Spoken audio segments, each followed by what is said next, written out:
This is FYI News 13, brought to you by SSPTV and the Hazleton Standard Speaker. For your information, Hazleton police closed off a section of Alter Street as a murder investigation continues. Good evening and thank you for joining us at FYI. I'm Ken Kara. Let's check out tonight's headlines from FYI and the Hazleton Standard Speaker. Police converged on a 6-block area of Hazleton today as part of the ongoing investigation into the murder of 35-year-old Jorge Marrero. Alter Street between 2nd and 5th Streets was cordoned off for investigators. Hazleton police worked in coordination with the Luzerne County District Attorney's Office, county detectives, the Pennsylvania State Police Forensics Unit, and the FBI Safe Streets Task Force. Hazleton Police Chief Frank DeAndrea says state police were doing a forensic mapping of the crime scene.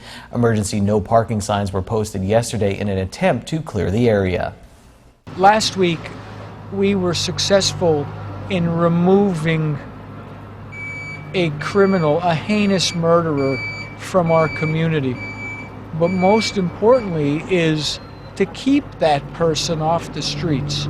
And the only way to do that is to continue with the full court press of the investigation and do this type of mapping of a crime scene so that when we go forward to court, we have the detailed evidence necessary to convict a murderer and put them and keep them behind bars.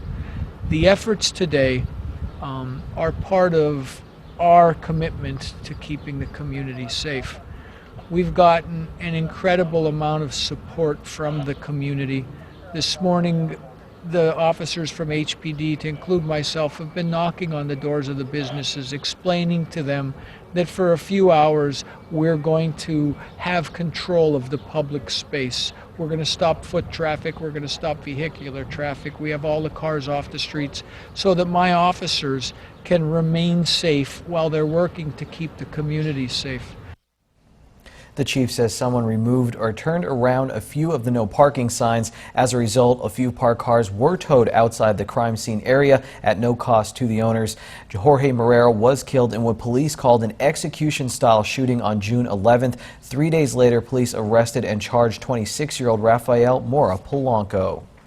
A free health clinic will be held tomorrow for those without medical insurance or medical assistance.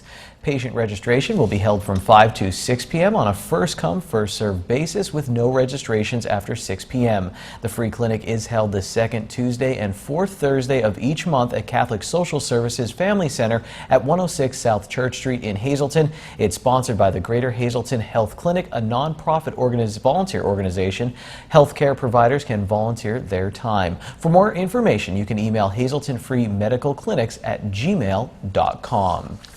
A special event takes place this weekend to benefit Brandon's Forever Home. Lisa Sugart has more. Well, recently we talked to the person organizing a 5K run to benefit Brandon's Forever Home, and today we are joined by two young ladies who are organizing a sports equipment drive that's in conjunction with that special 5K run. Joining me today is Caitlin Sutton. She is a senior at Lake Lehman High School, and also Emily Dale, also a senior. These young ladies are doing this as their senior project for the high school, just as Joey Chaga was doing it as his senior project, the Run for Brandon's Forever Home. Caitlin, I'm going to start with you. First of all, how did you decide to help out Brandon's Forever Home? Well, two representatives came to our high school and offered it as a senior project. And I figured, hey, I like kids, so why not? Well, I think it's a very great cause. It helps out foster children in our community and encourages adoption and fostering. So it's a really great cause. We do a lot here with Brandon's Forever Home as well. So now we have this big event coming up, the Sports Equipment Drive. So Emily, tell us what you're looking for and what they have to do.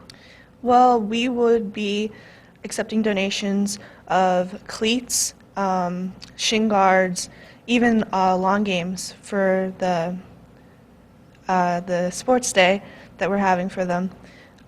Just newer used, gently used sports equipment would be greatly appreciated. So this is equipment that the children who are in the Brandon's Forever Home program would be utilizing on a regular basis, say if they played soccer or any sporting event. So any kind of equipment for any type of sports that they would be involved with. But then you're also going to have a special field day for all of the kids in July. So how did that come about? Well, we just wanted the kids to have a fun day and get out and have exercise and just have a carefree day. Oh, sounds like a great idea. So that's going to be happening in July, so they'll need equipment and games for that, but they're going to need this equipment for all of their activities, whether they're in high school or any age or any kind of youth leagues or anything like that. So this is happening in conjunction with the Brandon's Forever Home 5K run. So tell us the date and time and everything that's going on, Caitlin. Well, it's happening June 27th. It starts at 9 a.m. and goes till noon, and it's at the Lake Lehman High School. So you'll have a booth set up there to Yes. collect all this sports equipment. Yes, we will. We will have 2 tables, and everyone just bring anything. I'm sure they won't turn down monetary donations as well to buy equipment. And if for any reason somebody out there today can't make it out to the big event to drop stuff off, they can give you a call? Yes. Where do they call? It would be my cell phone. Okay. It's 570-991-2494. Okay. So they're looking for sports equipment for their drive that's taking place in conjunction with the Brandon's Forever Home 5K run.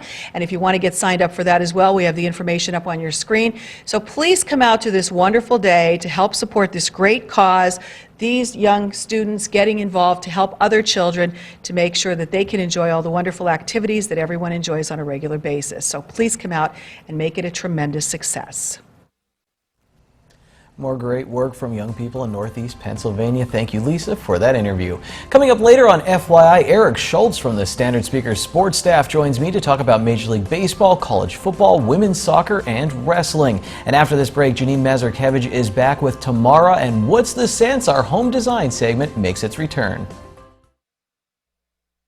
This is FYI News 13, brought to you by SSPTV and the Hazleton Standard Speaker. We are back with What's the Sense and Defunk Your Junk on Wednesdays. We're here with Tamara, and this is a time of year that most of you are doing those do-it-yourself projects. And before you start them and then you end up cursing at yourself or someone else that you did it wrong, Tamara has some ideas for us when we look into dealing with paint, right? So thanks for having us back. I'm glad you're here. We took a little break, but it's nice to be getting going again. A lot of people are cleaning out and doing some spring things, and now it's summer. So I was at the Salvation Army that I call Sally's Boutique, and I picked up more dressers for $25. And what I'm going to show you is different techniques of paint that I use. It's all the mustard seed paint, Miss Mustard Seed milk paint, but it's just different textures and different agents that are put in the paint to give it a different look. Okay, so before you start these projects, I had a question as far as, do you need to prep your wood and do the sanding and all of that kind of stuff? Is there prep work that goes in so the paint does not fall off or chip? There's different techniques to different ways you do it. Okay. The mustard seed paint goes over everything, so you don't have to be sanding it and stripping it. After it's done is when you give it that look. So what is this process? So this was just, I painted, this was an orange dresser. I just took the milk paint. I used it regular. I put it on, let it dry. It's very watery. I did a second coat, and then what I did is I took a second color and I just swiped it through. So you'll see it kind of picked up like the turquoise and the blue with the green. I didn't put any kind of agent in that. I sanded a little bit and just put some hemp oil on it, and that's what gave it this look. So if you want it to chip, you don't use anything else. Okay, and then with the What's the Sense, we have the Defunk the Junk. And this is just an old bicycle wheel that I have that I saw you could just hang your jewelry on it. Just repurposing something over. She makes everything look so easy. The second paint that we have, the process, explain the second dresser. The second dresser had a bonding agent in it. So that dresser isn't going to chip. It's going to hold. You can go over any color dresser, any wood dresser, but the bonding agent is going to keep the paint solid on it. And if you look at it, you see I did it in a blue, and it's not as, you see how it's like more of a heavier coated, and it's not chipped. And it's matte. And then the Defunk the Junk item It was a box of saws that I had that I just made a little wile arrangement. All right. And our third piece of furniture? Our third piece of furniture is another dresser I got, and all I did there was I used the gray paint, Miss Mustard Seed paint. I used a brush of white to give it that swooshy look all through it. And then I put wax on it, furniture wax, which will give it a shine. All right. So it's all on the technique and the texture of what you do. It's what you're looking for. So if you can get on Pinterest, you can even call me. Whatever kind of look you're looking for, there's just different ways to do it. It's not hard. All right. So there you go. She makes it look easy. I think it's pretty difficult, but that's some different processes you can work with paint. If you have questions, check out Tamara. You can give her a call, and you can also go on Pinterest, as she said. Next week, we'll be back here for What's the Sense? Time now for FYI News 13 weather. The camera and I weren't getting along today, so Cassie Thomas took this beautiful weather shot for me. Honestly, I shot one earlier in the day at Penn State Hazleton, but Cassie's was better, and she's only 15, and I've been in the business for almost 15 years. Anyway, I'm not bitter. Here's our local forecast from the National Weather Service. Tonight, mostly clear with a low around 57 degrees. On Thursday, on the extended forecast, there's a 40% chance of showers with thunderstorms also possible after 4 p.m. Our high will be near 76 degrees. On Thursday night, showers are likely and a possible thunderstorm will get down to 57 degrees. On Friday, 30% chance of showers, but mostly cloudy with a high near 76. Friday night, 30% chance of showers, again mostly cloudy, low of 57.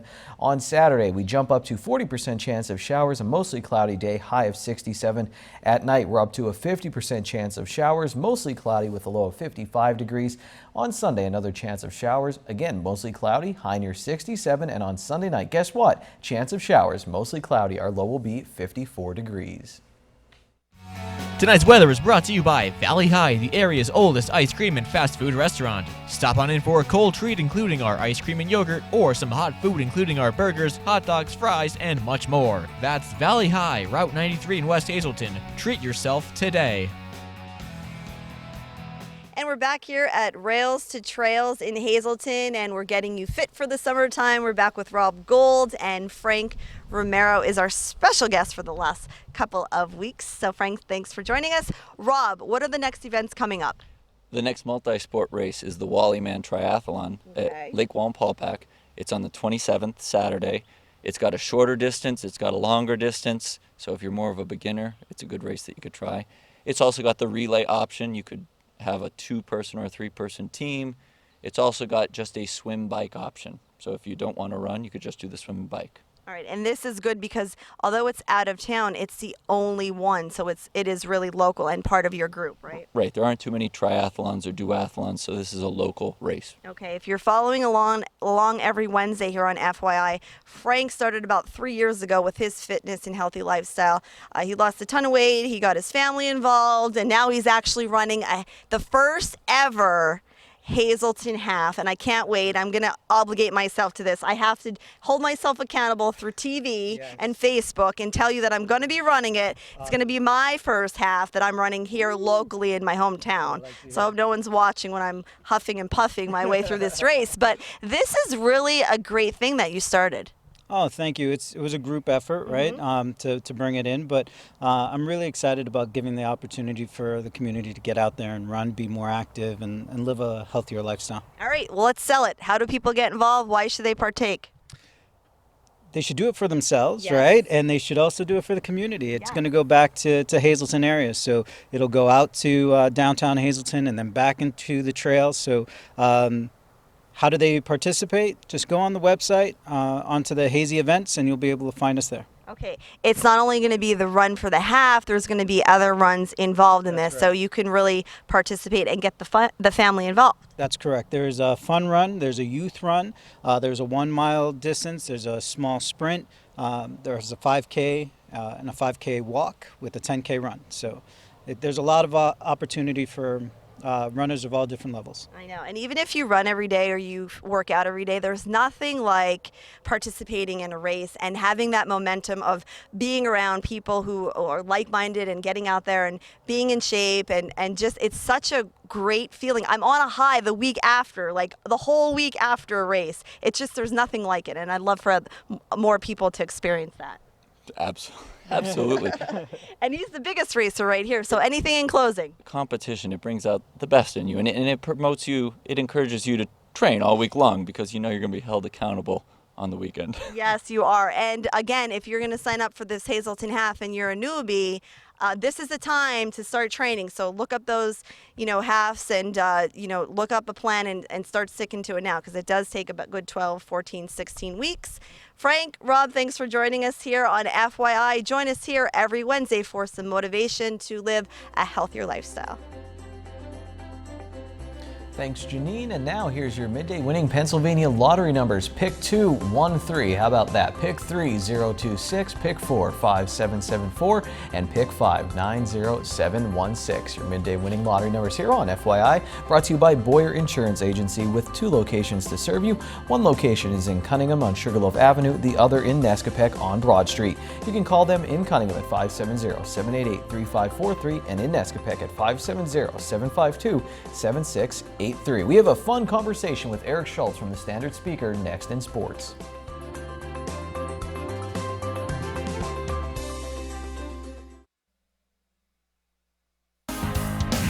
This is FYI News 13 Sports.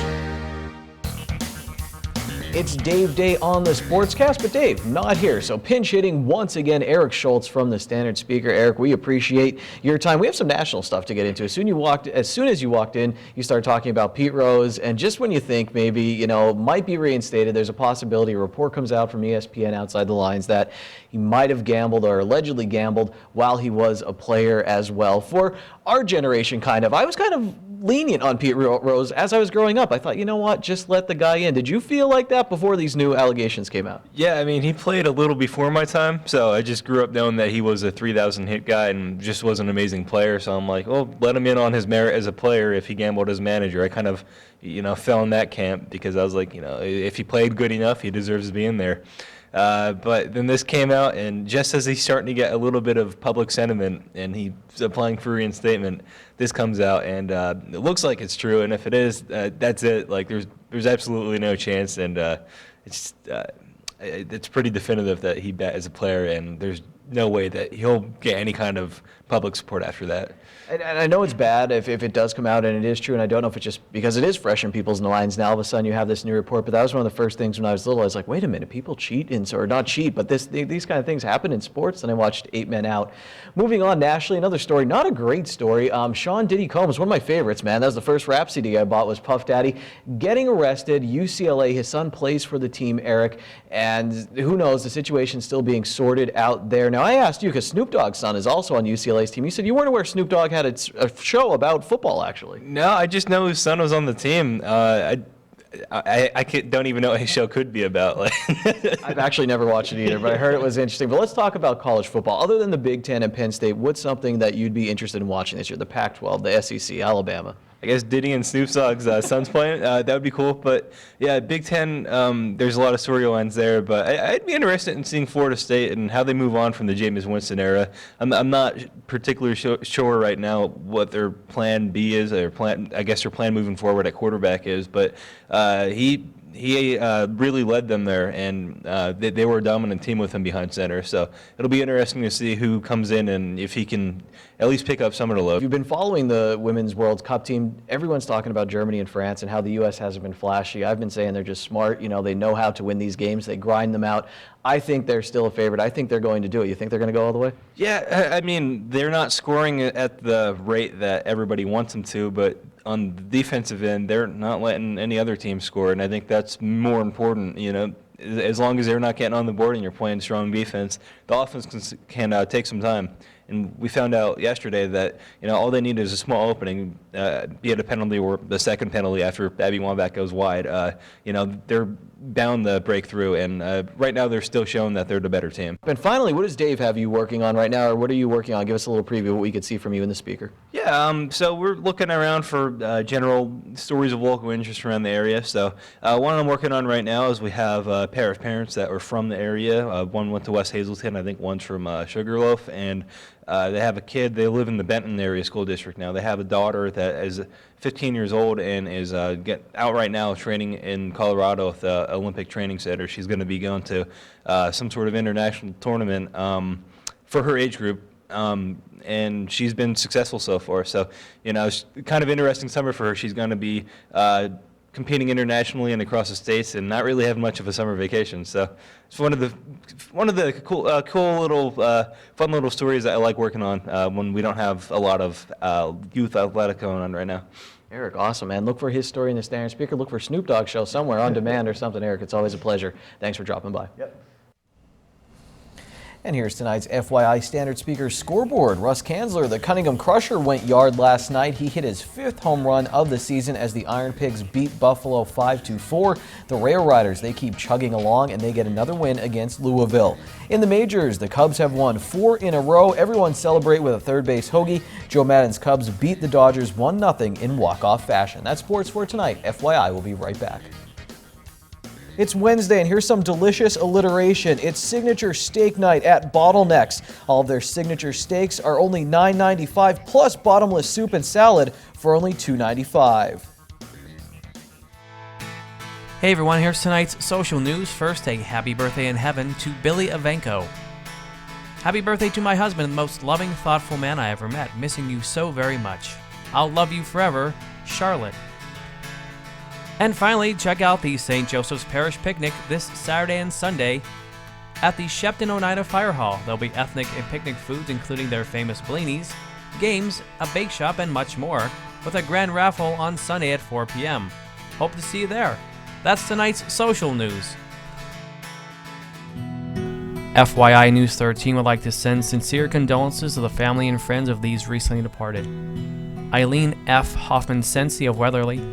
Services will be held Friday at 10 a.m. at the Philip J. Jeffries Funeral Home. Friends may gather Thursday from 6 to 8 p.m. A private interment will take place at the Union Cemetery. Memorial donations can be made to the Hillside SPCA. Howard G. Folk Jr. of Cunningham. Private service will take place at the Union Cemetery. Harmon Funeral Homes is in charge of arrangements. Donations can be made to the Hazelton Animal Shelter.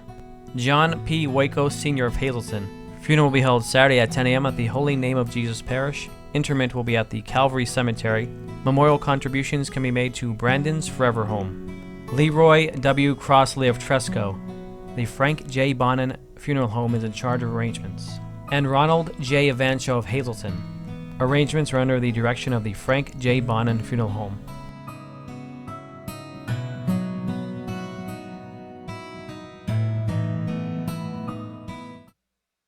Attention pay-per-view subscribers, if you see your name now on Channel 13, you'll have 13 minutes to call in and win a free movie from Service Electric Cablevision. Tonight's winner is Mary Williams of Girardville. Mary, give us a call. 570-455-7267, extension 104 to win your free movie. There are some exciting and interesting events going on this weekend. We'll preview some of them tomorrow and Friday here on FYI. Plus, we'll stop by Penn State Hazelton Basketball Camp, so stay tuned all this week. We'll see you tomorrow. Take it easy, everyone.